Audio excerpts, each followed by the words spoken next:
এটা হচ্ছে যে বিশ্বাসের সবটুকু উঠে গেছে, ভালোবেসে যেদিন ছেঁচড়া হয়েছি, কুকুর ছাগল গরু অথবা বলদের সহোদর হয়েছি, বিশ্বাসের সবটুকু উঠে গেছে, ভালোবেসে যেদিন কাক হয়ে উড়ে গেছে এই শহুরে আকাশ ছেড়ে। ও নাইস। এবার আরেকটা কবিতা বলে দিচ্ছি, এটা হলো সৈনিকের চিঠি। এটা মেনলি হচ্ছে ফিলিস্তিনের থেকে মোটিভেটেড আর কি।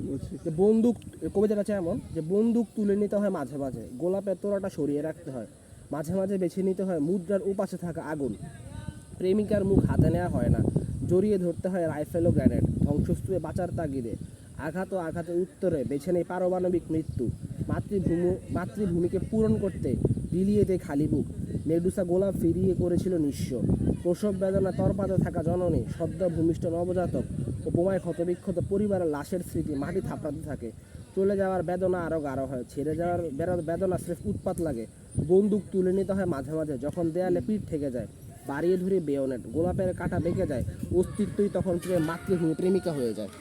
ও সেই একটা কবিতা লাগছে। এবার আরেকটা কবিতা আছে, এটা হলো বাবলার ফুল।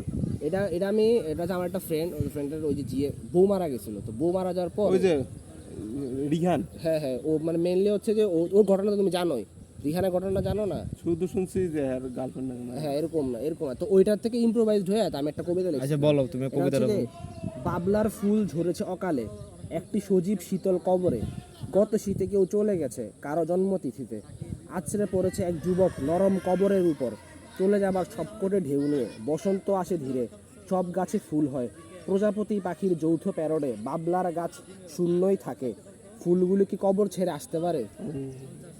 লাস্টের লাইনটা সেই। এবার আরেকটা কবিতা আছে, লাস্ট লিখছিলাম আততায়ী। এটা হচ্ছে যে মানে আমরা অনেক সময় হচ্ছে আমাদের জীবনে এমন একটা পর্যায়ে আসে দাঁড়ায় যখন হচ্ছে আমরা অনেক হতাশায় ডুবে যাই, যে যেমন হচ্ছে যে আমরা অনেকে এখন অনেক জায়গায় টিকতেছে না, তারা এখন বর্তমানে এই সিচুয়েশনে ফেস করতেছে। তো আমি এই সময় এরকম সিচুয়েশন ফেস করছিলাম, তো এখান থেকে আর রীতিমতো ওই সিচুয়েশনটা থেকে আমি কবিতাটা লিখছি। কবিতার নাম হচ্ছে এরকম, আততায়ী।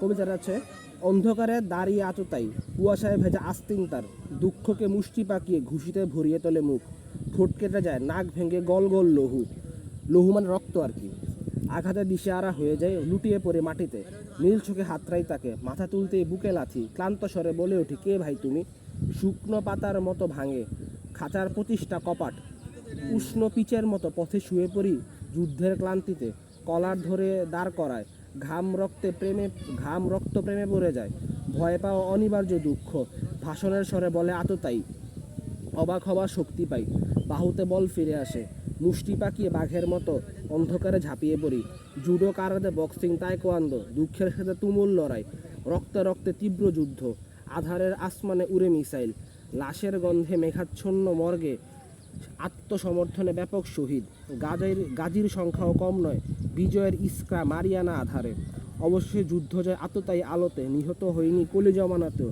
যুগে যুগে আততায়ী আসে আধারে, যেমন আসে পীর অথবা ঋষি। এরপর হচ্ছে যে এটা স্যার এই এখন যেটা পড়ছে। হ্যাঁ, এবার আরেকটা কবিতা আছে, এটা হলো মানে এটা হচ্ছে এই বছর যে আমি শীত কাটাইছি না, তো শীতকে উপলক্ষ করে একটা কবিতা লিখছি। তো এগুলা যে লেখো হ্যাঁ। কেমন টাইম লাগে মানে? বেশিক্ষণ সময় লাগে না, একটা কবিতা লিখতে আধা ঘন্টা সময় লাগে, আধা ঘন্টা 10 মিনিট থেকে আধা ঘন্টা।